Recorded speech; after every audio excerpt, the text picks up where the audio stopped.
नमस्कार दोस्तों, एसएसटी की ऑनलाइन क्लास में आपका स्वागत है। आज हम टॉपिक को आगे बढ़ाते हुए वनों के प्रकारों के संदर्भ में अपन पढ़ेंगे। कल अपन ने वनों के जो प्रकार थे उनमें दो के संदर्भ में पढ़ा। पहला था उष्ण कटिबंधीय सदाबहार वन। दूसरा जो वन था वनों के प्रकार में, दूसरा जो था वो था पतझड़ी या मानसूनी वन। और तीसरा जो वनों का प्रकार है उसमें हम जो पढ़ेंगे वो है शुष्क वन। कौन सा? शुष्क वन। देखो, उष्ण कटिबंधीय सदाबहार वन के संदर्भ में जब आपने पढ़ा था तो इसमें आपने देखा था कि ये जो वन है वो मुख्य रूप से देश के उन भागों में पाए जाते हैं जहां पे वर्षा का वार्षिक जो औसत है वो 200 सेंटीमीटर या इससे अधिक जहां पे होती है वर्षा, वहां पे ये सदाबहार वन जो है वो मुख्य रूप से पाए जाते हैं। इसके बाद में आपने पढ़ा था दूसरा पतझड़ी या मानसूनी वनों के संदर्भ में। तो इसकी बात करेंगे, ये वन देश के उन भागों में पाए जाते हैं जहां पे वार्षिक वर्षा का जो औसत है वो 100 से 200 सेंटीमीटर के आसपास हो। वहां पे कौन से वन पाए जाते हैं? आपके पतझड़ी या मानसूनी वन पाए जाते हैं। और तीसरा जो शुष्क वन है, इसकी अगर अपन बात करें तो ये वन देश के उन भागों में पाए जाते हैं जहां पे अपन बात करें 50 से लेकर 100 सेंटीमीटर औसत वार्षिक वर्षा जहां पे होती है, उन क्षेत्रों में मुख्य रूप से शुष्क वन क्या होते हैं? पाए जाते हैं।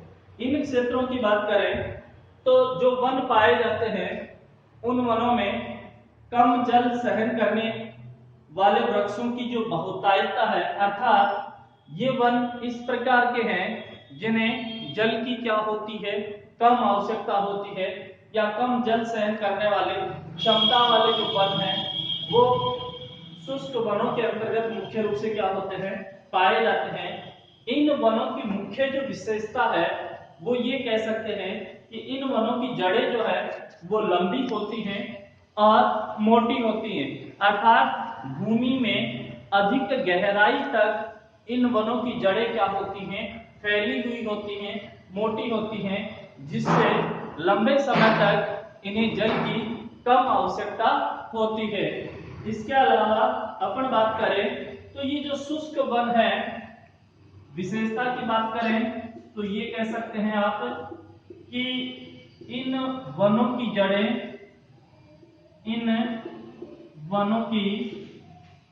जड़ें भूमि में गहराई तक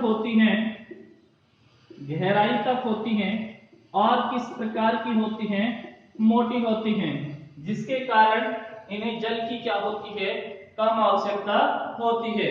इसके अलावा अपन बात करें, ये वन जो है वो देश के किन किन भागों में मुख्य रूप से पाए जाते हैं, तो इसकी बात करें तो मुख्य रूप से जो दक्षिणी पश्चिमी पंजाब है वहां पे मुख्य रूप से आपको शुष्क वन देखने को मिलते हैं। इसके अलावा अपन बात करें पंजाब, हरियाणा, इसके अलावा अपन बात करें अपना जो पूर्वी राजस्थान है, कौन सा? पूर्वी राजस्थान है, और दक्षिणी पश्चिमी उत्तर प्रदेश, ये ऐसे क्षेत्र हैं जहां पे मुख्य रूप से अपन बात करें तो किस प्रकार के वन पाए जाते हैं? शुष्क वन पाए जाते हैं। दक्षिणी पश्चिमी यानी पंजाब का कौन सा भाग? दक्षिणी पश्चिमी भाग हो गया, हरियाणा हो गया, राजस्थान का कौन सा भाग हो गया?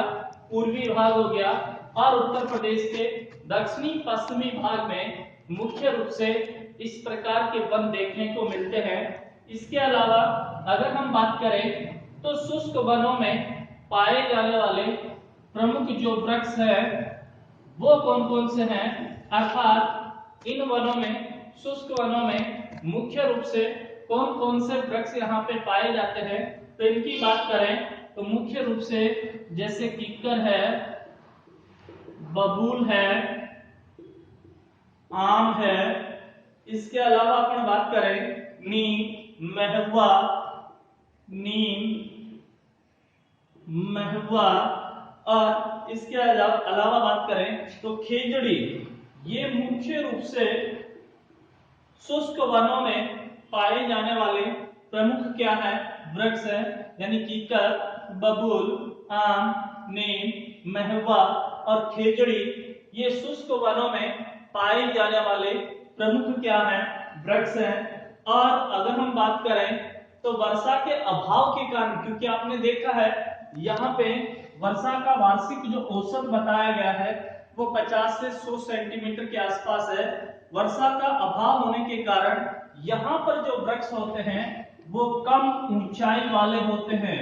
वृक्षों के वर्षा के अभाव के कारण यहाँ पर पाए जाने वाले वृक्ष कम ऊंचाई वाले होते हैं, अर्थात इनकी जो ऊंचाई है वो कम होती है।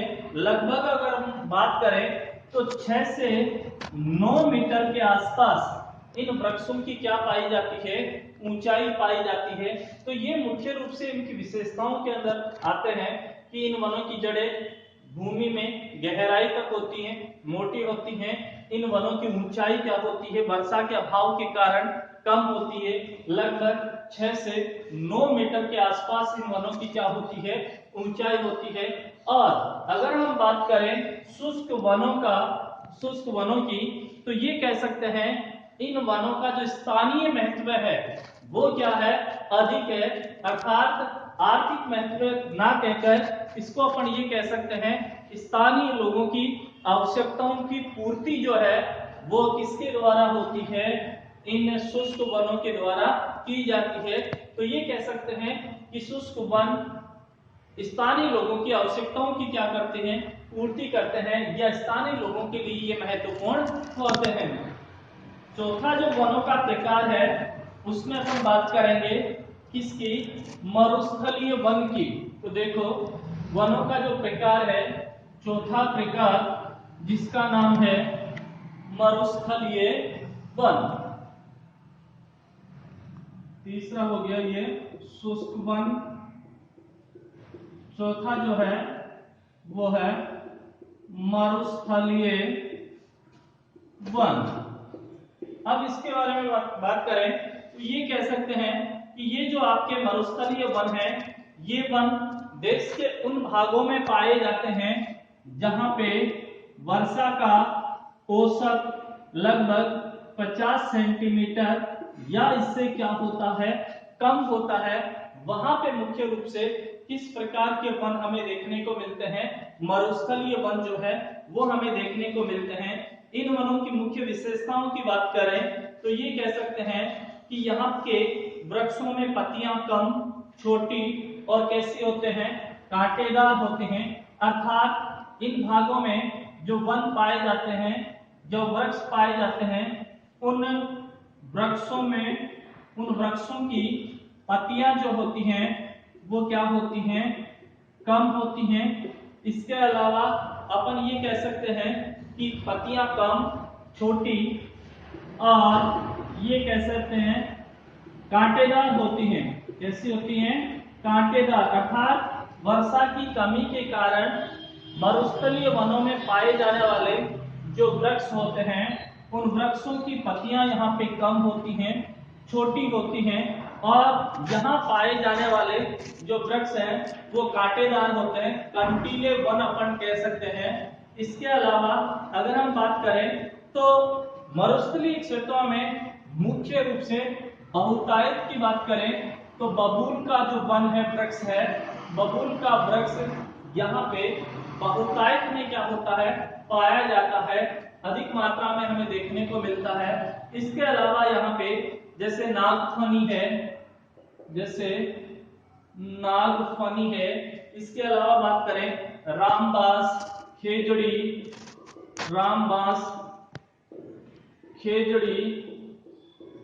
और इसके अलावा अपन देखें तो खेर, खजूर, ये मुख्य रूप से खेर है, खजूर है, ये मुख्य रूप से कहां पे मरुस्थलीय वनों में पाए जाने वाले प्रमुख क्या है, वन है, जिनमें बहुतायत रूप में अधिक मात्रा में इन क्षेत्रों में बबूल के जो वृक्ष है वो पाए जाते हैं। इसके अलावा यहाँ पे नागफनी है, रामबास है, खेजड़ी है, खेर है, खजूर है, ये वन मुख्य रूप से इन क्षेत्रों में पाए जाते हैं।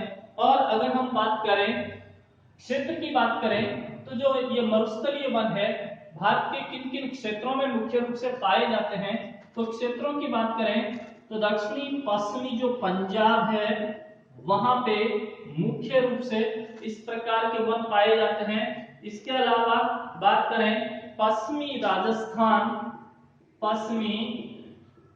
राजस्थान, गुजरात, और इसके अलावा अपन बात करें तो जो मध्य प्रदेश है वहां पे मुख्य रूप से किस प्रकार के वन पाए जाते हैं, मरुस्थलीय वन पाए जाते हैं।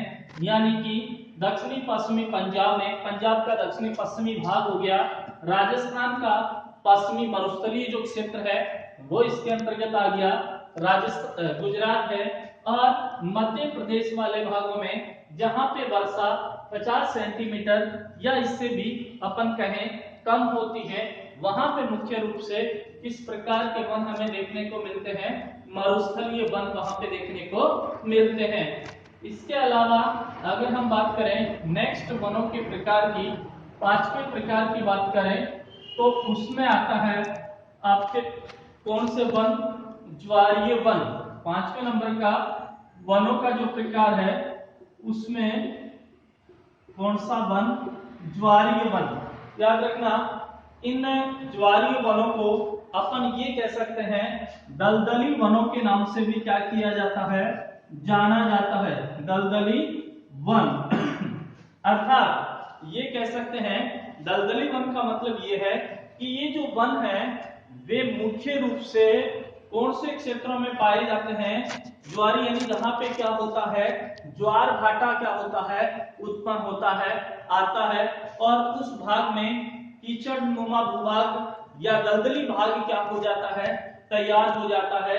तो ऐसे क्षेत्रों में ये वन पाए जाते हैं, इसलिए इन्हें दलदली वनों के रूप में भी क्या किया जाता है, जाना जाता है। मुख्य रूप से देखें तो ये वन जो है अपन कहें जैसे महानदी है, गोदावरी है, कृष्णा है, कावेरी है, इसके अलावा बात करें गंगा और ब्रह्मपुत्र के जो डेल्टाई भाग हैं उन डेल्टाई भागों में मुख्य रूप से इस प्रकार के वन पाए जाते हैं। तो कौन कौन से, जैसे कि गंगा और ब्रह्मपुत्र नदियों का जो डेल्टाई भाग है, कौन सा भाग, डेल्टाई भाग है।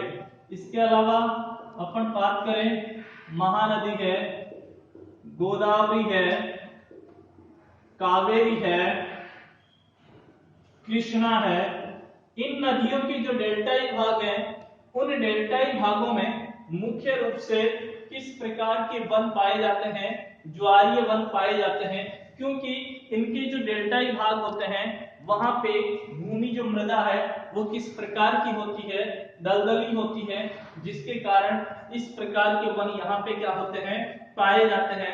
इसके अलावा अपन बात करें कि जब ज्वार भाटा आता है तो ज्वार भाटे के समय समुद्र का जो अग्रसित जल है वो वृक्षों की जड़ों को क्या होता है, सींचता है। अर्थात जब ज्वार भाटा उत्पन्न होता है उस दौरान समुद्र का जो जल है वो ऊपर उठकर अपन ये कहें कि समुद्र तटीय इलाकों की ओर जाता है, उनकी तरफ जाता है। वहां पर पाए जाने वाले जो वृक्ष हैं या तट से दूर जो वृक्ष हैं उन वृक्षों की जड़ों को इस ज्वार भाटे का जो समुद्र से उत्पन्न हुआ है उसका जो अग्रसित आगे वाला भाग जो है, जल का आगे वाला जो भाग है वो इन वनों की वृक्षों की जड़ों को क्या करता है, सींचता है। ऐसे प्रदेश अपन कहें तो कीचड़ या दलदली नुमा, क्या कीचड़ या दलदली नुमा हो जाते हैं। इन वनों में मुख्य रूप से देखें तो गंगा और ब्रह्मपुत्र का जो डेल्टाई भाग है, इस गंगा और ब्रह्मपुत्र के डेल्टाई भाग में मुख्य रूप से किस प्रकार के वन पाए जाते हैं, सुंदरी वृक्ष मुख्य रूप से कहाँ पे पाए जाते हैं? गंगा और ब्रह्मपुत्र के डेल्टाई भाग में। तो क्वेश्चन पूछ लिया जाए सुंदरी वृक्ष मुख्य रूप से भारत में किस क्षेत्र में पाए जाते हैं, तो आप कहेंगे कि गंगा और ब्रह्मपुत्र नदियों का जो डेल्टाई भूभाग है उस डेल्टाई भूभाग में मुख्य रूप से सुंदरी जो वृक्ष है वो यहाँ पे पाए जाते हैं। इसके अलावा और भी बहुत सारे वन वृक्ष जो हैं वो यहाँ पे पाए जाते हैं, जैसे कि बात करें ताड़ है, इसके अलावा नारियल है, इसके अलावा अपन बात करें हेरोटीरिया और राइजोफोरा, हेरोटीरिया और राइजो अपन कहें राइजोफोरा।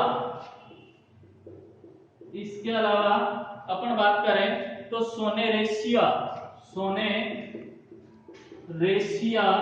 ये जो वृक्ष है वो मुख्य रूप से इन ज्वारीय वनों में पाए जाते हैं। ताड़ का है, नारियल का है, हेरोटीरिया है, राइजोफोरा है, सोनेरेशिया है, ये ज्वारीय वनों में पाए जाने वाले प्रमुख क्या हैं?